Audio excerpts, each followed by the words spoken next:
Okay, finally. First mirror ball for 2026 and only a little bit very late. Coming up.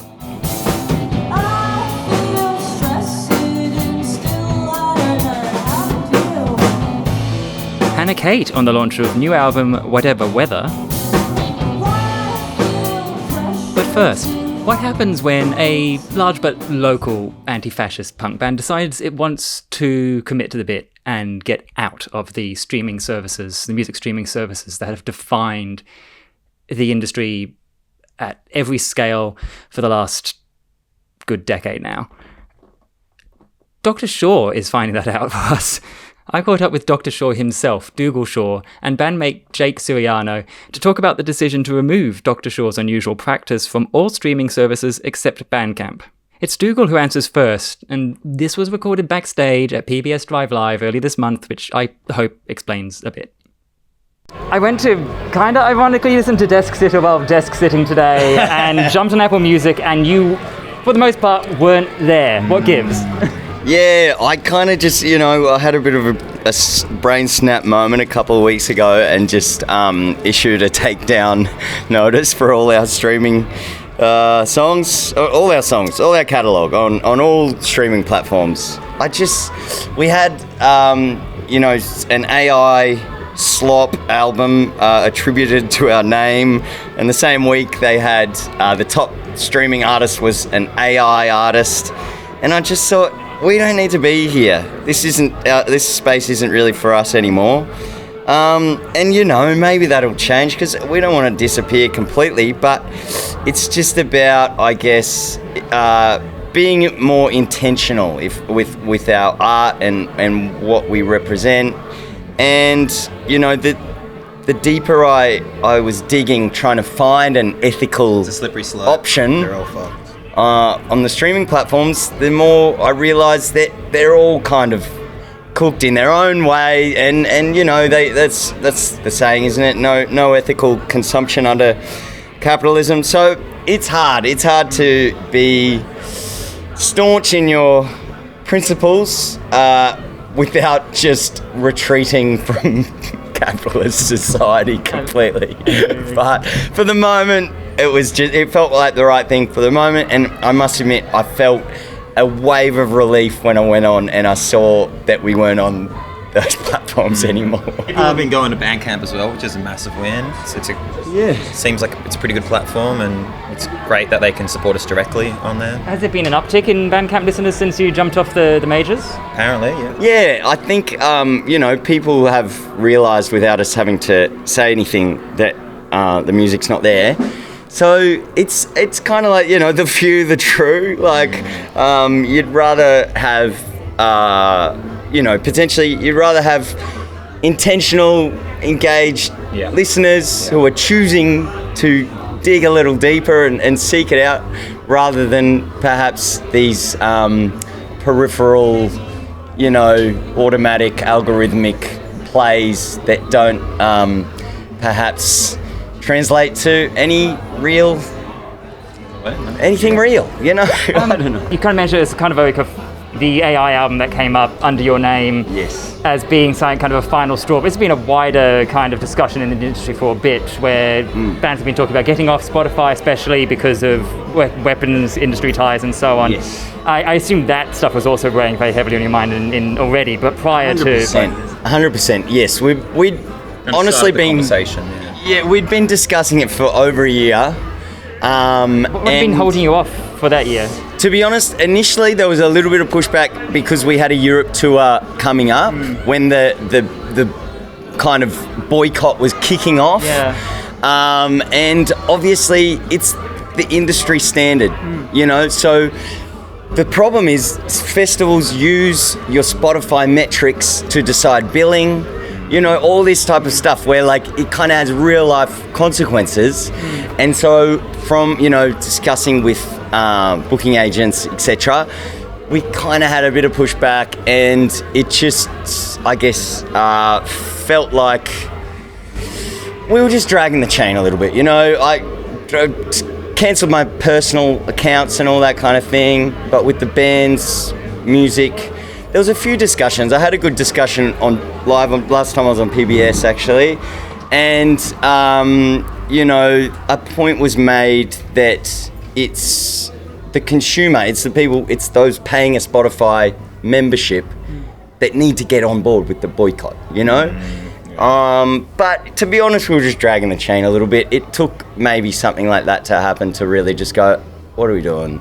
Let's pull our finger out. And you are right about to go on tour. The same kind of situation as when you considered last time around. Do you feel you're giving up that kind of promo permanently, or kind of chance permanently, or do you feel that you've maybe possibly figured out something that can help you take the next step into not doing this without necessarily giving up the festivals and giving up the bookings and even keeping the crowd engagement and getting new fans? Yes. Our live show is one of the strongest things we do, and I think people who've seen us live will see us again, will put the effort in to see us again. And like Dougal was saying, it's like if you're going to sacrifice checking our band out for convenience, then you're probably not really that into it, you know what I mean? Like it's not that much harder to go on Bandcamp and find us and discover us. We're all over the internet, I think it depends what spaces you exist in. Like we often exist in underground spaces, DIY spaces, anti-fascist spaces. These people are used to being outside of the mainstream. And so, if anything, I think it's a net positive, like that people have to be a little bit more engaged, maybe. But of course it's scary because of all those reasons. It is the industry standard.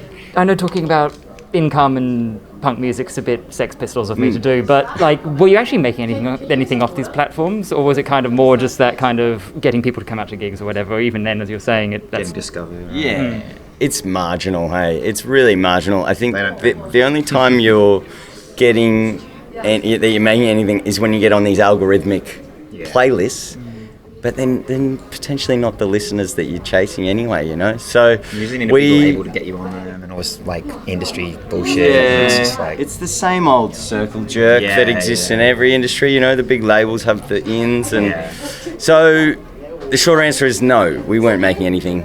So how does the band feel about it now? Like now that you've actually taken the leap, now that you've done it, you pulled the plug. I don't know. How many more metaphors can I get in? I was worried and nervous, but it's when we had a discussion about it, and it was all very valid points, and it's you worry that you might lose out on things, but then also like I was saying, it's like when you're like an underground punk band with a very strong live show, and that's kind of the strongest thing we do. We're still going to go tour and do all the amazing shit we already do. We're still going to release and write great music. So it's not really, the right people find it, and it's still very easy to find.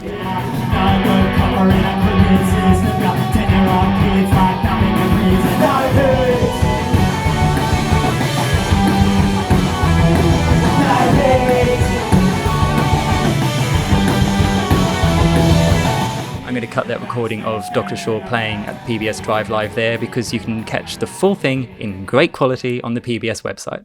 It's door ticks only, but you can catch Dr. Shaw live at Bell City tonight at a presently undefined time. Good luck. Also tonight, but at the Tote, Hannah Kate will welcome debut album Whatever Weather into the world. After years of singles, this album is Hannah's first long-form release. Last month we talked about what fans can expect from the album. I'm honestly so excited to just have it out. I feel like it's been such a long time in the making, and there were versions of it that I scrapped and then just kind of overthought the whole thing, but I'm really keen for it to be out and for it to just be away from me. You mentioned you scrapped a few versions of it. What is it that you're really excited to in releasing this version of the album? What's different about it? What's got you keen to release it? I think before the recordings just didn't feel quite right, and the overall kind of flow of the album didn't feel right, and then I finally found someone that was kind of able to put everything together in a way that I didn't know how to, which is Tom Pleasance, who has done Dog Door and Private Mountain, and he kind of started producing.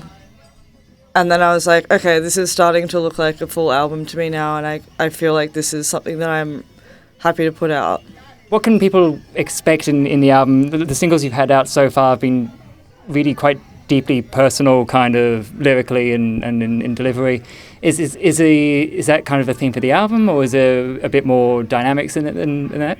I think it's kind of, it's a collection of songs, I guess, just about, heartbreak, growing up, loving, losing, and I guess there's a little bit of existential doubt in there, just like wondering about the world and finding meaning. I feel like there's no exact concept, but it's just kind of a collection of songs that I've written, in my 20s, and I think ultimately, love, loss, heartbreak, friendships, share house living, Australiana, What can people expect for the actual album launch? Like, what are you doing to release this into the world? The album launch is going to be a really special night. We're launching it at the Tote in the main room, which we haven't played in many years, so I'm really keen for that. I really hope our favourite sound tech, Anton, is doing sound. I should check in about that. But we've got a bit of an extended band. We've got my friend Austin playing pedal steel, because I'm having a huge Wednesday phase at the moment. And we've got some special guests doing harmonies, and we've got someone on violin, and I'm hoping to do a little bit of stage design as well. I want it to be like a really nice, special night full of, friends and people that have supported us over the years. The lineup is also amazing. Bad Bangs are playing with us, and we haven't played with them since we first started, really, and Hobson's Bay Coast Guard and Techno 666 as well. So it should be a good night.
End of the Day closing out that interview with Hannah Kate there, both recorded at the end of last month. The billing for tonight's show has changed a little bit since then. Unfortunately, Bad Bangs is out, but the Maggie Pills will be performing in their place. And that's it for this 28 Feb 2026 episode of Mirrorball, the podcast covering music in Naarm's North. Be sure to subscribe wherever it is you're listening to this, because there's so much to come. So much already recorded, and I'm finally getting the chance to edit and get it out into the world. So excited for what's to come. You can find previous episodes at merrymirror.au. I'm Emily Kurlich, and I'll see you in the next one.